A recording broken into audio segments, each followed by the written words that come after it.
Hey, what's up, everybody? It's Onepeg. So late last night into the wee hours of the morning, we were kind of finishing up everything having to do with the dev Q&A, where I got to meet with Terry and SDF to talk about all things related to what happened in Season 6 with the originating Season 6 start, the semi-wipe, and then the semi-wipe of 6.9, moving on into Season 7. The entire interview covered a lot of questions. I tried to press them as much as I feel like I could reasonably get away with. We talked about a lot of legal stuff, also what happened with all of the changes and the mass exodus of the players and everything else. It was about 2.5 hours of back and forth where I did a little bit of grilling. So I'm going to try to keep this as short as I possibly can for those of you that want a summary. Okay, so starting off, I asked them what they thought about Season 6, how Season 6 went with the wipe and then the semi-wipe and then the semi-semi-wipe. They said that Season 6 was kind of rough. Season 6.5 with the semi-wipe was even worse. And then 6.9, when 6.9 came around with the semi-wipe, they felt pretty good about how things went. I asked them about the player base numbers dwindling and if this was at all shocking or how they went about it. And they actually said that they thought this was how it was going to go. They actually said they thought it was going to be worse. They made an active and conscious decision to make the changes that they did in order to get the data that they could and realized that the player base numbers were going to drop substantially. They honestly thought it was going to be worse than this. I asked them if they felt that the community's reaction to the changes that they were making were affecting their decision-making process at all, and they said no. Again, saying that they had kind of anticipated that this was where it was going to go, but felt that the changes that they made in order to get the data that they were getting was necessary. Then I asked them what their plan was to try and recapture some of the people that left the game. How are they going to get the players back? And they said that they didn't really have a solid plan on being able to do that. What he said, SDF said, is that they felt as though they had a core function in terms of how they wanted the game to work and progress moving forward, and that they would work slowly on bringing back the trust from people that was, I guess, ruined. Basically saying now that they have the idea of where they want the game to go and how they want the game to be built, they can move forward slowly and hopefully that builds trust again. Then I asked if they felt as though they had a firm grasp on why people ended up leaving. What they said was that they felt like there was a difference between being confused over like the noise of the game and what type of signal they were trying to send out to the player base. There was a bunch of stuff in the game, and then they started taking it away, if and only to end up giving the majority, I guess, of it back to us. I made mention to them that the idea of this giving stuff to people and then taking it away only then to give it back again was the core reason why people ended up leaving in the first place. It feels as though they were missold, and that's the reason why. So I asked them if they could basically say that they weren't going to be doing any of that anymore, and they reassured us that that would not be the case. Now, whether or not that actually happens, I don't know. When I got a little bit more specific and said something to the effect of, flip-flopping on damage values on items and then having the stats stripped off, only then to give some of the stats back and then strip them away again, right? Like that was the reason why people left. And they said that they thought that people refusing to play the game was their way of showing Ironmace that it mattered to them what they were sold.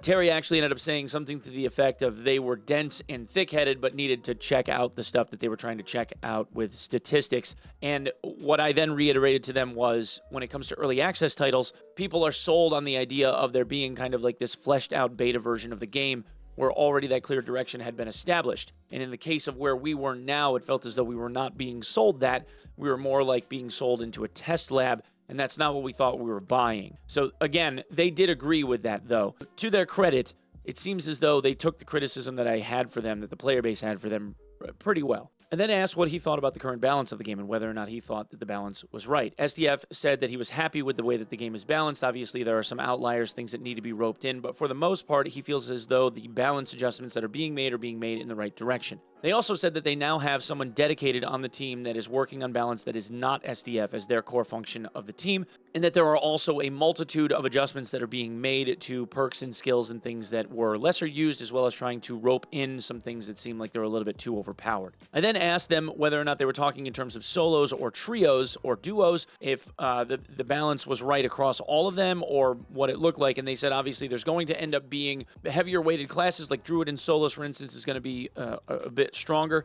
but they are hopeful and they believe that they're going to be able to rope in how Druid functions. One of the examples that they gave was with Shapeshift Mastery, for instance, the ability to instantly change shapes while being a Druid will negate the ability for them to use spirit and nature magic for themselves. So they won't be able to cast almost all of, I think, all of the healing spells for themselves that they have been able to do historically, which I personally think is a good change, right? Like, make something that is going to focus on shape-shifting and being in your face and doing a lot of melee damage and not backline casting. If that's your core focus, have that be something that druids have to focus on. Make them drink potions if they want to heal, and make the all-in be something that's going to actually have some risk associated with it. They also made mention of a change to Eldritch Shield as another example, where by casting Eldritch Shield on yourself, it would add 30% damage and spell casting bonus, like haste, for dark magic spells specifically. So in this case, it would be Dark Bolt or the Meme Beam. However, with the way that Meme Beam works, haste would be bad, so it's probably going to be something, there's going to be a follow-up there, and I'm going to have to start making some messages, because I'm guessing certain ones of these perks don't seem like they're going to make a lot of sense. They also made mention of a Bard change. Terry actually said that they've been working on a Bard rework, and I mentioned something specifically about how it's always 10 songs, or once in a while in Arena they run Dissonance, and Terry said, as an example of one of the changes, that they were going to add a perk that gave an aura to the Bard that allowed them to drink beers, and everyone within the aura can drink beers, drink ale for the strength buff, but not end up getting the drunkenness effect, which then just sounded like a frat bro aura, and I was like, wait, what? So hopefully there are some other things that the Bard had happen to it that is more than just that, because that sounds more like meme build stuff. There might be implications there if you really had a well-coordinated team for like the strength buff stuff, but that's going to be some reaching. So we're going to have to really look into that a little bit more, I think. Overwhelmingly, we ran a poll. We talked about the headshot multiplier. Overwhelmingly, the people that were in chat, like 80+% of the people said that the headshot multiplier was too high. SDF ended up agreeing, saying that they were going to try and rope that in. Maybe it's somewhere around 150, back to 150, or talked about a middle ground around like maybe 175%, given how the game is at the moment. However, what they also ended up saying was, because of differences in gear and how the game is structured at the moment, at least through the remainder of this patch, the 200% headshot multiplier is going to stick around for a little while because of gear differences and making it so like low gear Timmies have the ability to do like some market amount of damage to people that are wearing like a lot of gear. But there's going to be some more adjustments that are made to each of those classes that rely more on the headshot multiplier than others, so that they can then reduce it. They then talked about, or we talked about, Season 7, going into the new season, and the water map. So water map is going to be 7x7. It's going to be literally twice the size of Ruins. 5x5 is 25 squares. 7x7 is 49, so you're one module shy of double the size. There will not be a BR circle for this, which also means there will not be any high roller mode. There will be two bosses on this map. There's going to be a Stingray and another boss named Blade Hand that they didn't really elaborate on at all, but there's going to be two new bosses. There's also going to be some new weapons and armor and at least one new artifact. It's not likely that the artifact is going to drop from the bosses on the water map, because there will not be an HR water map. Because there's no BR circle on it at the moment, at least, there will be no HR water map. However, I did try to, as best I could, make the argument that most people did not want the BR circle. We put that up for a poll, and like 90% of the people that voted on it, there was over, I think, 500 votes of a 1,200-ish or so chat group, overwhelmingly said to remove the circle. Obviously, that is a very small sample size compared to the larger player base. That's the data that we had. SDF sounded like he was receptive to the idea of maybe removing the BR circle, but he really was vocally against wanting to remove it. At any rate, there will not be a BR circle, there will not be HR mode, and that map will be selectable to go and run. Because of the size of it, there are traversal things, though, that we've seen in prior stuff. There's going to be like zip lines, for instance, that will help you traverse the map much faster, at least from, say, a point A to a point B, possibly back and forth, whatever. There's also like a boat that was shown that's going to be in there someplace. And we know that there's going to also be like passive, non-aggressive creatures that you can kill. Most of them you can kill, and there will be stuff that you can loot from them. I then asked them if there would be like a new crafting system, or if we would get like cooking or something as a result of this, and they said not yet. There also was a thing that was teased that they said was like a secret new experimental feature that they said could potentially destroy the dungeon experience as an all-in, or maybe not. And then the hint that they gave us had something to do with making a deal with the devil. Now, I don't know what that means, but maybe it's like sacrificing health for luck or something. We'll just have to see. The big thing that got announced, though, was that with this next patch, the Gathering Hall, once again, is delayed. I then asked them if they were certain they were still, like, looking to charge people for the Gathering Hall stuff, and they said, unfortunately, yes, they don't have the budgetary, like, constraints to be able to provide server instanced, like, player available, like, housing or gathering spaces, but they want to work into the ability where players can build, like, their own player housing in their own, like, little instanced area, so that, I mean, at its core, I suppose, in a perfect world, if they were able to actually flesh it out, people would be able to build out, like, their own castles, even, that they were able to live in with pieces and parts that they were able to amass from the dungeon. That sounds like it's a long way off. I would say probably years from now before they actually have something that functional. But for the time being, they're looking at midway through Season 7. I would estimate, just based on what they have said before, when it comes to this kind of stuff, it probably won't happen until Season 8. Also, the water map will be a static layout. I also asked if the whale would be on the map. They said yes, because we saw that in the teaser. I asked if we could name the whale Party Chip, just as a little pet name. They laughed about that. Party Chip didn't think that was very funny. And then I asked if we could kill the whale, and they said, no, you can't kill the whale. And I said, well, that would make even more sense, because Party Chip never dies in the dungeon, right? I've never seen the man die. I'm just saying.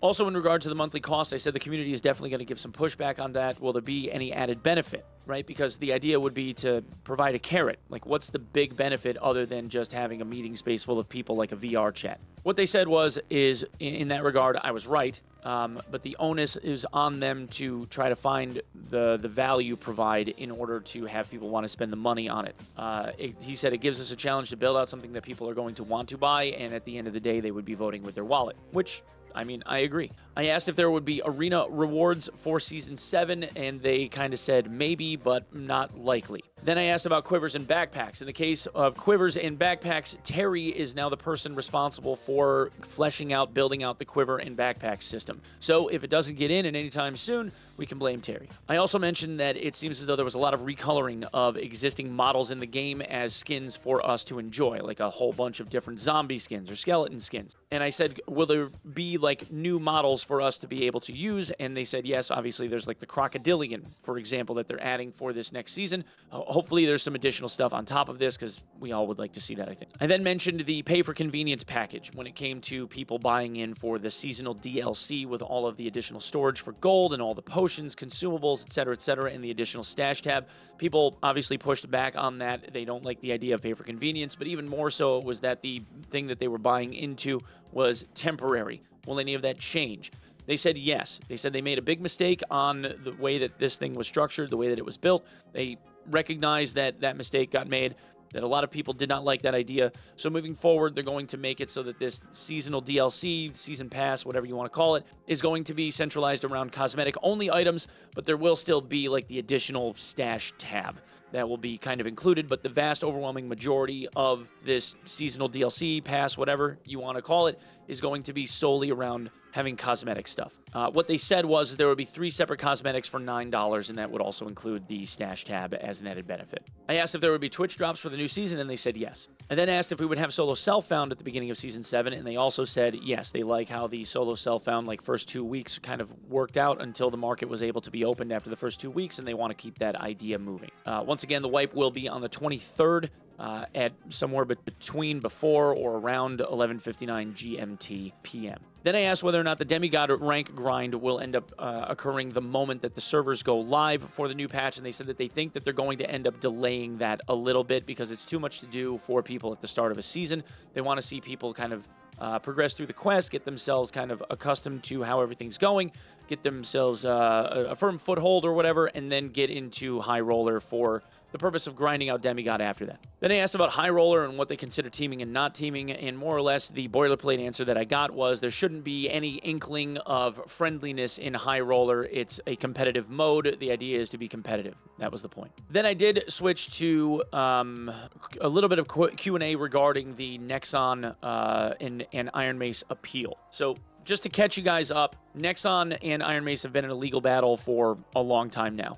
Nexon accused Ironmace of stealing trade secrets and copyright. So saying basically they stole this project called P3 from Nexon in order to be able to build what is now Dark and Darker. When Terry and SDF quit Nexon to go and start Ironmace, and then brought along like another 10 devs or something with them to focus on this Ironmace project. That court case was, or reached an initial verdict where Nexon was found to be quote-unquote in the right on one count of the laundry list of charges that they tried to bring up against Ironmace. And that basically was that Ironmace remembered having worked for Nexon. People at Ironmace remembered having worked for Nexon, and they couldn't have basically built out Ironmace's game if they hadn't worked at Nexon prior on whatever project they had been working on. It is now in a court of appeals where they are trying to contest that initial verdict, where Ironmace is trying to get the fee, the penalty of 8.5 billion won or whatever that they were assessed, plus legal fees, reduced, and Nexon is trying to get that fee increased, with Nexon's ultimate goal of trying to get Ironmace to have to shutter its doors. Now, in this case, what they told me was they've already paid the fine. They already paid the 8.5 billion won to Nexon. That's done, and they're still in business, and they're not worried, at least not right now.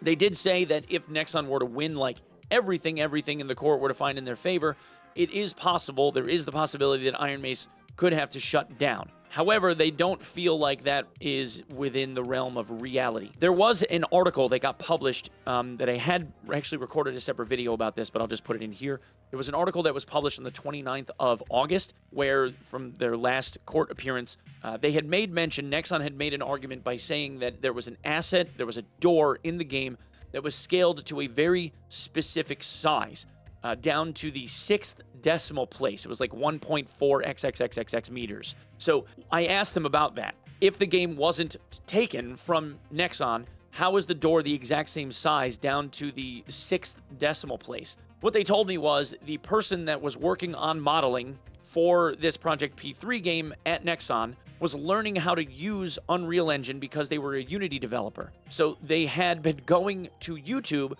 to learn via tutorial on how to rescale items efficiently in Unreal Engine because they were not accustomed to using Unreal Engine. What the tutorial told them to do was to scale it to a certain number of units to make it look, feel, and be sized, approximately how it would be for like a person walking around in the world. And that was like a certain number of like Unity units is what we were basically told. And that came out to that 1.4 xxxxx decimal point number. And the reason why both games have the door scaled exactly to that same size is because the guy doing the modeling, when he left Nexon to come over to Ironmace, in having to model out a door, used the same tutorial to model the same door. That was it. However, what they did say was that's the only example of something that ended up being like actually the same size down to that microcosmic decimal place. All of the other assets in the game are not the same size or scale or anything similar, the same. The animations are all different. Nothing else in the game is exactly the same as what Nexon tried to argue for that one instance. Which, I mean, honestly, I did not expect that answer. But it does make sense. Also, they said that the reason why they are appealing it is because the court found that trade secrets were violated, but they were not specific on what trade secrets were violated. And they also set precedent by fining them as much as they have. There's typically like a 2-year look back in Korea when it comes to fining the devs about this stuff. And at the point in time that, things were stolen or misappropriated or whatever. And in this case, they started to look back at the point in time when Ironmace started actually like making money, which means that the look back encompassed like all of their sales, instead of trying to do a look back from a point in time where they were still under development at the time that the DMCA strike happened, because then they were still doing free play tests. They also said that all of the criminal court case stuff has been completely discharged from court, save for the single count of SDF using a personal server at his home while he was still working at Nexon, when Nexon had told him to stop doing it, and he had done it anyway for another like month to 6 weeks. They did go on to say, though, and there have been articles about this, where there was no data that was stolen, that was provably stolen, and 2 separate forensics labs both cleared Ironmace and Terry and SDF of stealing anything. It's quite literally just the charge of him using a server at home. All of the other criminality stuff is gone. Okay, then we went on to more of a rapid-fire round. All of these questions came directly from the community. Actually, 99% of the questions that I've already gone through came directly from the community. Will region lock be removed? He said that they understood that people are using VPNs in order to be able to get to servers that they shouldn't be able to get to. When they had the region lock off, US West, for instance, was just full of people that were basically from Southeast Asia, and that's where they congregated and that's where they played. With the region lock, it cuts down on that significantly. However, people that are in the region of US West, playing on US West, are kind of locked to having to play on US West, and there's really no way out unless they get a group invite from somebody in a different region, and then the person that's running the party hits play, and then you play in a different region. So it doesn't really work for people there. They are looking into ways around or possibly easing the region lock stuff. It's not off the table, but they said that they have some juggling of things that they would have to do in order to make it work right. I then asked them for other examples when it came to perks and skills and stuff that were getting changed. So I'm just going to read this off of the list. Back attack on Rogue is going to have a much wider 180-degree cone instead of that like little wedge behind people. So backstab is getting a pretty significant buff. Trap mastery is going to give rangers the ability to pick their traps back up off the floor instead of having the traps break them. I then asked if rangers would be able to pick those traps up from other people that place traps down, and they said that they weren't sure yet. Quick shot was a skill, and now it is a perk. Bard got an extensive rework. They talked about Party Maker, Party Time, whatever the hell that area of effect was, where people don't get drunk from drinking beers. Shapeshift Mastery on Druid will now affect Spirit Magic, and they won't be able to cast Spirit Magic at all. And then SDF also mentioned Nature Magic as well. They said more than 50% of the skills and perks have been adjusted at some level. And then obviously I already mentioned Eldritch Shield. Holy Water will have the ability to remove curses and other debuffs. Removing a debuff will give the cleric a bless buff. Then I asked about people that are camping red portals. You have guys that are just camping red portals, and if they feel pressured, they just kind of duck out. They're instantly able to get out of the map. They don't have any type of risk, not really, unless they get caught with their pants down or something. They said that this is an intended game mechanic. This is how they want the game to work. And the final level of the map is supposed to be like the most hardcore and where the people end up actually getting stuck and have to fight it out. You can't just hit a red portal at the lowest level. You have to play through the entirety of the map. So right now, the higher floors have sort of this like valve release mechanic that lets people keep going lower. And for now, they plan on keeping it the way that it is. Then I asked about continuous dungeon and how people are spawning in behind others, following trails of dead bodies, and then just third-partying people that are either in the middle of a fight or just getting done with one. They said that they know that this is an issue. They're trying to work out a way where this doesn't happen. The bigger problem is like where the spawns are happening and how they're happening. They need to tweak the player spawn logic, is how they put it. I then asked about the idea of like maybe having people wait just a little bit longer in queue so that more people are spawning in these maps simultaneously, and they said that that wasn't necessarily a bad idea, just as long as the player base was okay with the idea of holding people for a little bit longer before the match starts. Is the goal to have some type of talent tree at some point? They said they're still aiming for this, but in Season 8. I asked if there would be cloak skins. They said that they would like to be able to figure that out, but each skin or each cloak has to be skinned individually. Hopefully they're able to streamline this process a little bit more where it's just like a single cloak skin, and that cloak skin has modifiers associated with it, right? A single cloak model. Then I asked about whether there was a focus moving forward on working on classes and class build options and class build variety as opposed to like new maps. And they said the water map was created largely as this idea that SDF had in his head about wanting to be able to have like really good, really well done, really immersive water-based combat. They said that they've internalized a lot of the knowledge and skills, and they'll continue making interesting changes going forward and flesh out the largest content loops. He wants to be able to make, SDF wants to be able to make personal housing, and the Gathering Hall is going to be the first step in that. So it sounds like their core focus right now is on trying to build out the Gathering Hall by midway through this season and have that available to us. I would really, really still love to see them like build out some more class diverse build options for people. Like skills and abilities, I think, are the thing that's going to keep people wanting to come back and being able to tinker with the game. I then asked if there was going to be an Artifact Arena run before the end of the season. They said no. They have to take the servers down and do a hotfix in order to make that work, and they don't want to do that. Then I mentioned Arena and how some of the Arena maps are overly complex, like this map Drain on the current Arena rotation right now. And they said they're using Arena right now as a test bed. Many of the maps are based around this modular system, and the maps that people have the most complaints about are the ones they're trying to fix fastest and add things to. They want to know what are the really bad maps and what makes them really bad so that they can improve on the designs. SDF also made mention regarding the talent tree system that there is the potential to have some type of leveling ability built around trade skills like mining and other gathering professions, fishing, herbalism, that kind of stuff. I also asked the guys if there would be progression that is going to be locked on your character across wipes, like multiple wipes, where things don't end up getting lost. And then Terry said that that's something that he is actively trying to work on. Then I also asked if there would be like live or like real-time analytics that we would be able to look at in regard to netcode, like ping, packet loss, server tick rate, things like that. They said that they understood the importance of people on the consumer end wanting to be able to see those things, but it's something that they're going to have to work on building functionality out for.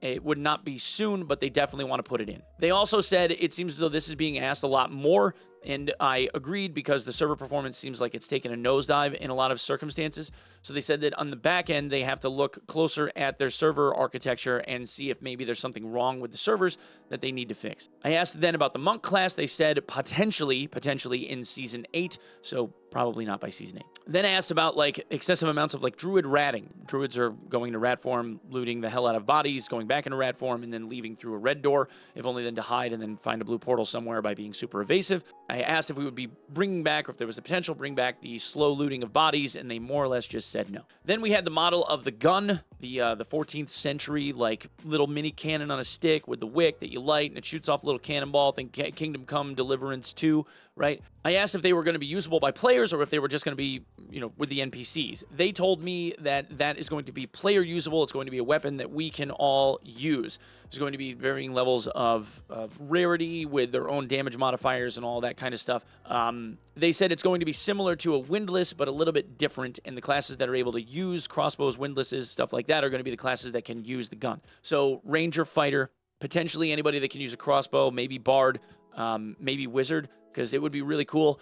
I just want to be able to be a wizard and like yell, "I cast gun," and then just bang, right? Like, come on. Like, that meme is amazing. Also being able to ignite the shot would be pretty sweet. They're also bringing in new weapons. There's going to be a cutlass, the cutlass sword that we saw the model for already. That's going to be usable by anybody that can use like a falchion, for instance. So warlocks are going to have another one-handed option. And many weapons going forward are also going to have a blocking mechanic, like bows, and they're giving a riposte to the rapier. And then asked about rogues getting any adjustment to tumble. They said that there's no plans to change tumble at the moment. Test server is not getting utilized at all. I said it felt like it was an afterthought. He said there's a lot of internal restructuring going on. They felt like if they invested in those things down the line, it would help us a ton. So they're investing kind of like in internal restructuring. We know the test server would help us down the line, but everyone at the moment, he said, is kind of overloaded. I then asked if Druid was going to get any new forms, like Penguin form, for instance, and they said yes, there is a Penguin form that is going to be included in next season. I then asked about Crush, because Crush doesn't work the way that it's supposed to right now. They are going to re-raise the power level for Crush back to where it was in the next season. They did not say that there were going to be any new spells for any of the classes at the moment, though, unfortunately. Then I asked if Ironmace would ever consider using like an old school RuneScape voting system where like majority rules voting on whether a change should be implemented or not on like core design decisions. They said they're trying to use their suggestion page much more now, but they're not sure if that type of voting system would end up really working for them. Plus, it would be something new that they would have to build. I also asked about Blood Exchange for Barbarians. SDF originally said that was getting a buff, but he wasn't sure if the Barbs were going to end up actually liking the changes that got made to Blood Exchange, so I guess we'll have to see. Someone asked if we could have the same amount of time it takes to shut a door as what it takes to open a door, and they said maybe, but probably not. It would make chasing people too easy. I then asked also about Dark Offering for Warlock. They said the duration increase on its effects will be tripled to 45 seconds for Dark Offering, which means now that there would be a sizable window for a Warlock to recast Dark Offering on themselves, which would make dark damage builds actually pretty viable. So that's a W. They also said that because of the way that quivers are kind of like being delayed right now, they are modifying the stack size of arrows to 30. I'm mentioned or asked if there was any changes coming to Ice Cavern mob count. It's not that the mobs are difficult, it's just that there are so many of them, it feels overwhelming. They said potentially. Then I asked if the lizard and like wolf races, like if the Worgans, if any of those races that are unable to wear helmets right now will be able to wear helmets in the future because of the stat differences. They said yes, it's something that they want to do, where they could potentially add like a half helmet. They said that they went in the opposite direction this time because of the crocodilian, because the snout on them is so big. It could definitely affect animations, and their goal is to get other things like dwarves in the game. I also asked about Goblin. They said that they're testing it, but there's like kind of an issue with how Goblin works. Like they're too small and they're fitting into places that they shouldn't be able to. I also asked if there was any plans to put a merchant inside of the dungeon, and they said actually the expressman is on the water map. So he's somewhere on the water map. Go and find him, was what I was told. I asked if there was any changes to knockback ability for things like Sorcerer using Wind Blast against Breakthrough, for example, for Fighter. They said that Breakthrough's tooltip is actually wrong. It's supposed to prevent most kinds of CC, but certain types of knockback, like a bear's paw hit and or the Wind Blast from Sorcerer, knocking back the warrior in that case was intended. Then I asked if there would ever be like an auto sort for the inventory or for your stash. They said it will take longer than expected, but they will work on moving that up the queue for things that people want. I also asked about time distortion for Sorcerer. They said that the penalty for the next season is going to be smaller, but they're going to have a full list of all of the changes, obviously, in the patch notes. And then finally, I asked if there would be a trailer for the water map in Season 7, and they said yes. Okay, and then I asked if they had any like closing thoughts or anything that they wanted to say before the end of the Q&A. They said, thank you for sticking with us. We understand that we've made things a little bit difficult. We are learning along the way as we go. Being their first project and all that, obviously they're going to make mistakes, and they've made some really fucking big ones. But they also said they're going to be at Tokyo Game Show, so if anybody watching this ends up at the Tokyo Game Show, they said that they have some, they don't have any dedicated booth space, but they are kind of sharing a booth with another game, another company. So if you see Terry and SDF while you're walking around, they have like large mouse mats, and they also have buttons, one of which was a Dark and Darker button with the clown emote in the middle of the button, which I thought was absolutely hilarious. Like, at least they're self-aware, you know? They do value the feedback. They want us to keep giving them feedback. I think if we keep hammering on the ideas that the majority of the player base wants, the potential for change is actually a lot more real than it used to be. I don't know if I'm hopeful. I'm more like cautiously optimistic. And I almost forgot. There's a huge new game mode. Dude, if you guys stuck around until now, I guess, like, make a comment or something and let people know that this was at the end of the video. They are adding a new High Roller queue. The new High Roller queue is going to be Squire Gear Start with, like, a 0 to Hero queue. Everyone has to be in Squire Gear in order to be able to queue for it, and then you load into High Roller and progress through High Roller from Squire Kit to whatever to see like what it is that you can accomplish against everybody else doing the exact same thing. For me, that was like the most exciting piece of news. I love that idea. I love doing 0 to Hero runs. I think that will be really, really fun, especially for the guys that are more sweaty. And it obviously brings like an RNG element into it, and there's gonna be a lot of shenanigans. I think that one will be really fun. Anyway, guys, that's what I have for this one. Thank you so much for all of your time. Thank you for watching. Thank you for lending me your eyeballs. I will probably not be live today. I have a singing gig. I have to go sing at a wedding, and I only got like 4 hours of sleep. So I got to go take a nap before I go and sing for a wedding party full of people for 3 hours with my dad rock metal band. Doing a bunch of bar band covers. It's really fun. Anyway, love you guys. Thank you for watching. I'll see you in the next one, okay? Peace.